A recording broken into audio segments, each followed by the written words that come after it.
Hello, my dear friends. Today I'm talking about planetary dignity in Hellenistic astrology.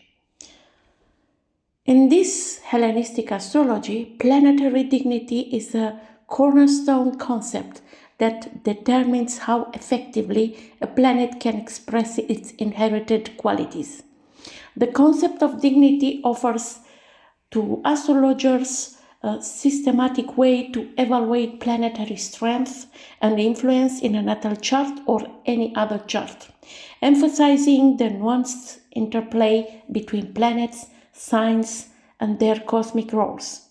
Understanding dignity provides a framework for interpreting a chart with greater precision. So, what is dignity?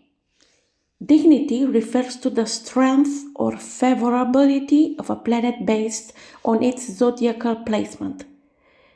It's categorized into two primary types: accidental dignity, related to contextual factors such as house placement, angularity, retrogradation, or aspects. In Hellenistic astrology, the condition of a planet directly influences how effectively it fulfills its role in a chart. A planet with strong essential dignity operates in harmony, while a planet in detriment or fall may face obstacles in expressing its qualities.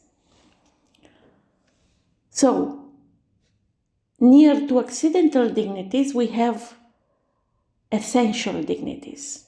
And what kind of dignities we can find here? Rulership. When a planet is in the sign it rules, for example, Venus in Taurus, it is in its domicile and functions with maximum strength. Exaltation, a heightened form of dignity where the planet's qualities are magnified, for example, Sun in Aries.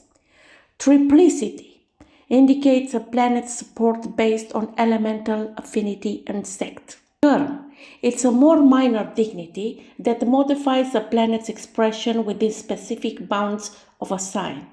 And the phase is the least potent dignity, adding subtle nuances to a planet's characteristics. Each time of essential dignity has a unique role in chart interpretation. By considering these factors, astrologers can discern whether a planet is equipped to express its qualities constructively or faces challenges in doing so. For example, a strongly dignified Mars in Aries operates with clarity and courage, while a Mars in detriment, like in Libra, may struggle with indecision or assertiveness, or even passive-aggressive attitude. Let's start with the rulership. So, rulership or domicile is the foundation of planetary dignity. Each planet governs one or more zodiac signs where its energy aligned harmoniously. For example, Mars rules Aries and Scorpio, expressing courage, determination, and strategic action. Venus rules Taurus and Libra, representing love, harmony, and aesthetics. When a planet is in its domicile, it is considered at home, capable of manifesting its nature without interference. This alignment allows the planet to express its qualities with authenticity and strength, free from the constraints it might face in other signs.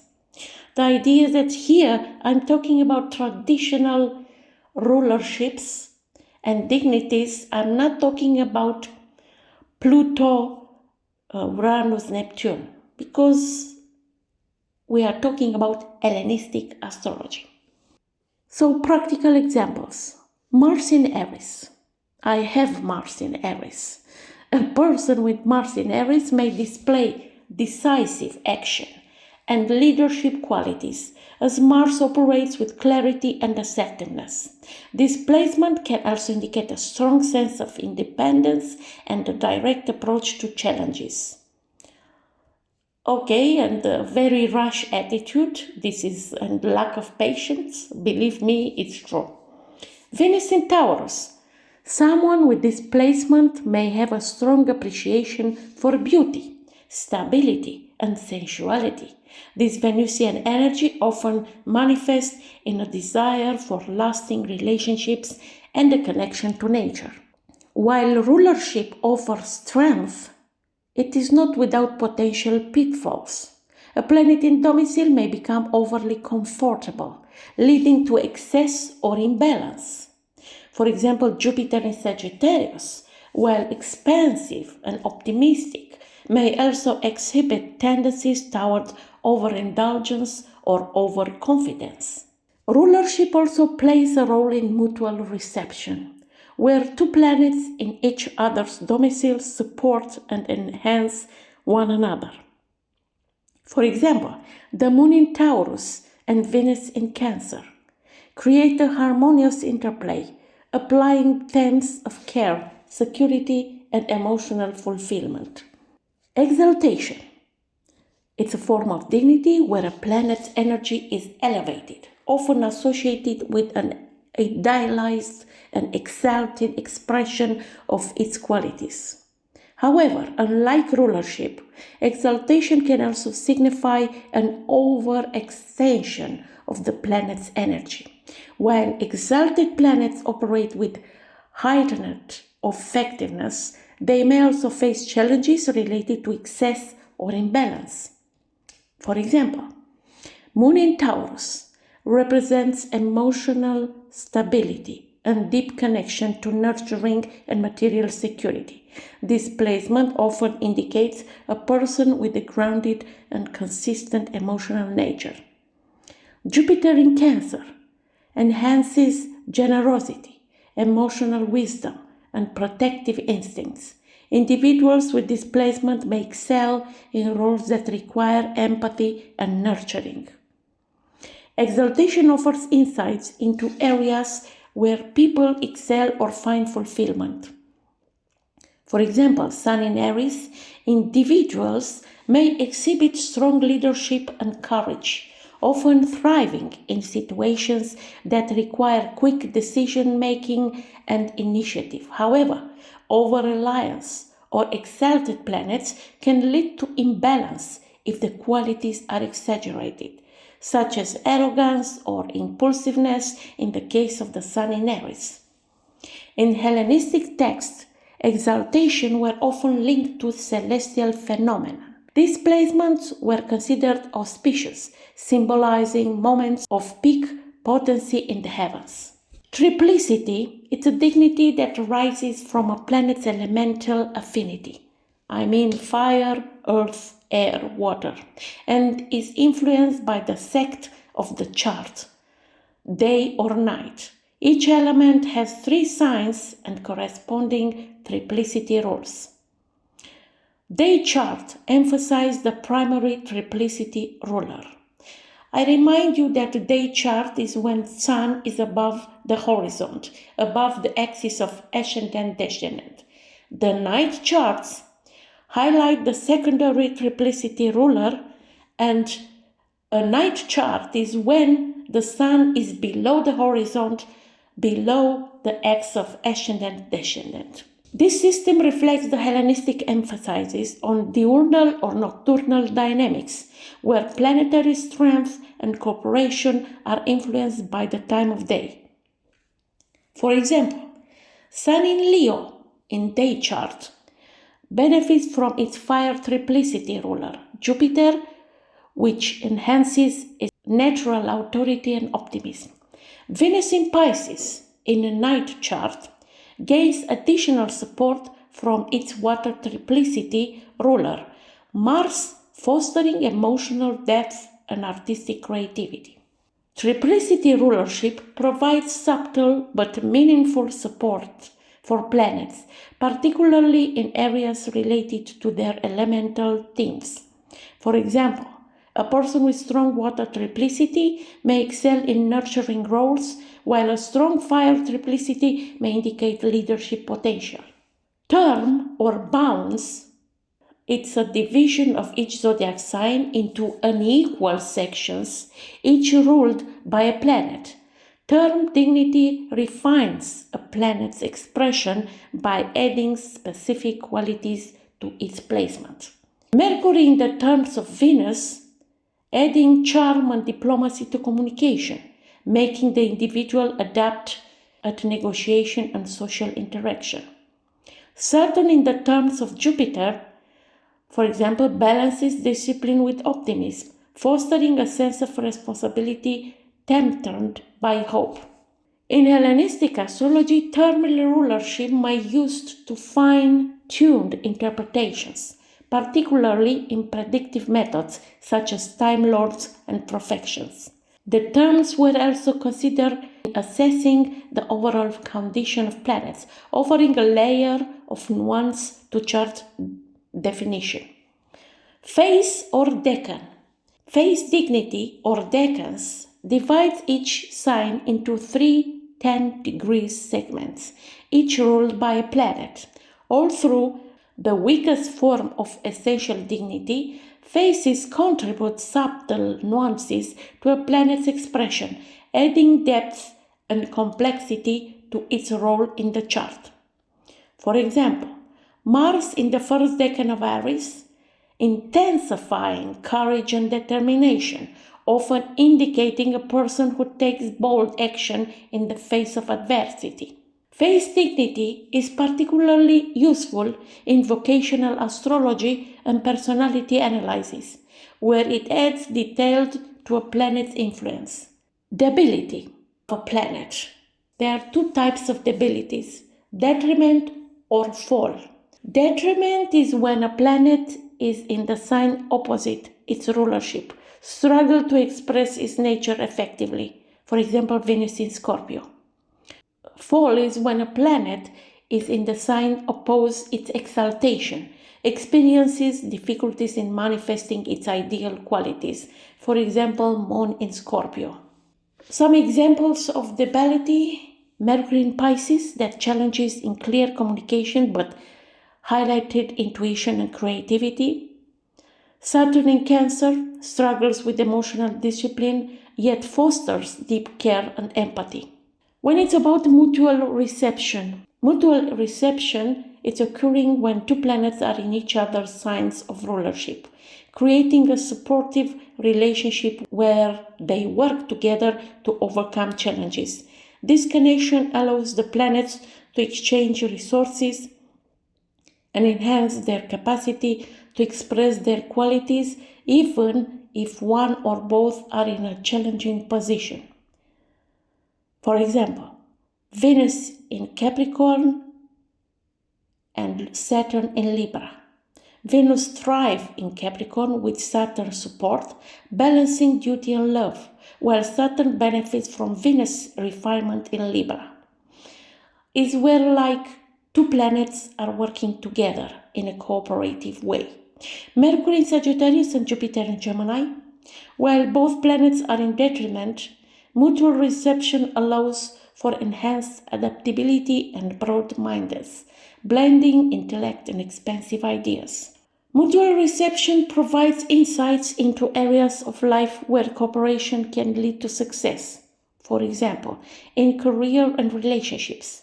If Saturn and Venus are in mutual reception, it may indicate a capability to harmonize professional ambition with personal commitments. Overcoming weaknesses. A debilitated planet in mutual reception can gain strength by borrowing the resources of the planet it is impaired with. Which are the challenges of mutual receptions? Okay, while generally positive, mutual receptions may require conscious effort to integrate the planet's energy. For example, Mars in Cancer and Moon in the Aries create a dynamic but potentially volatile interaction, requiring emotional management and assertiveness. Let's see which is the role of accidental dignity. This kind of dignity assesses a planet's strength based on contextual factors rather than its zodiacal position. For example, house placement.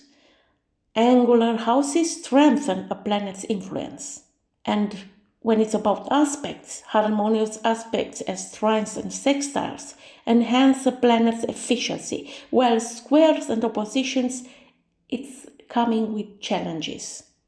But these challenges helps people to go on in life and to learn something and to innovate their development. Retrogradation, when a retrograde planet may act introspectively or less directly. There it's hard work to do and conscious activity, actions to understand that we have something to learn or to refine. Because here it's about refinement. When it's about combustion, proximity to the sun diminishes a planet's power. Example of accidental dignity. Jupiter in the first house. Even if Jupiter is in detriment in Gemini, its angular placement amplifies positive influence on confidence and opportunity. Or Mars in Scorpio in trining the Moon in Cancer. The supportive trine bolsters emotional resilience and decisive action, even if Mars is combust, for example. Accidental dignity reveals how planetary energies manifest in everyday life. For example, in career, a sun in the 10th house, if it is in fall in Libra, can indicate leadership potential due to its angular position. In relationships, Venus in the 7th house enhances relational harmony regardless of its essential dignity. A planet with both essential and accidental dignity operates with exceptional effectiveness. Planets in sect. As I said, sect is a fundamental Hellenistic concept. Each planet operates more effectively in its preferred sect. For example, in the diurnal sect, it's feeling very well Sun, Jupiter, and Saturn. In nocturnal sect, it's feeling very well Moon, Venus, and Mars. Mercury is neutral but aligns with the sect of the chart, very adaptable. Examples of the sect in practice are Sun in a day chart. The Sun gains prominence, highlighting themes of vitality, leadership, and visibility. Mars in a night chart operates more harmoniously, mitigating its combative tendency and fostering strategic action. Sect can influence triplicity rulership, providing additional layers of support for planets. For example, Jupiter in a water triplicity in a night chart excels in nurturing roles and emotional wisdom. Sect helps refine interpretations in various areas. For example, in health, a nocturnal moon in a night chart supports emotional balance and healing. In wealth, Jupiter in a day chart amplifies opportunities for growth and prosperity. Which are the challenges of detriment? It's about struggles to express its natural qualities. For example, Venus in Scorpio experiences challenges in creating harmony, often leading to intense or possessive relational dynamics. Mercury in Sagittarius struggles with precision but excels in visionary thinking. Challenges of fall. It's about, for example, Sun in Libra, difficulty asserting individuality but strong in diplomacy. Moon in Scorpio, emotional intensity but challenges in finding stability. Planets in detriment or fall require conscious effort to integrate their lessons. For example, in relationships, Venus in Scorpio benefits from cultivating trust and emotional transparency. In career, Mercury in Pisces thrives in creative and non-linear problem-solving contexts. How to use this dignity in your practice of astrology? Step 1 is to evaluate essential dignities. Identify the planet's placement and calculate its essential dignity. It is in rulership, exaltation, detriment, or fall. Assess triplicity, term, and phase for additional nuance. Step 2 is about assess accidental dignity. House placement, aspects, motion if it's retrograde or not. Step 3, integrate the sect. Determine whether the planet aligns with the chart sect, diurnal planets or nocturnal planets. But first of all, you need to see if the chart is diurnal or nocturnal, of course. But for this, you need to have a correct chart with the person that knows all the information of the birth, including the hour and minute of the birth moment, because otherwise we don't know the rising sign and we don't know if it's diurnal or nocturnal chart. If you don't know this, I will let the link below about a consultation, a service about rectification of the natal chart. Step 4 is about synthesize the information. Combine all this information.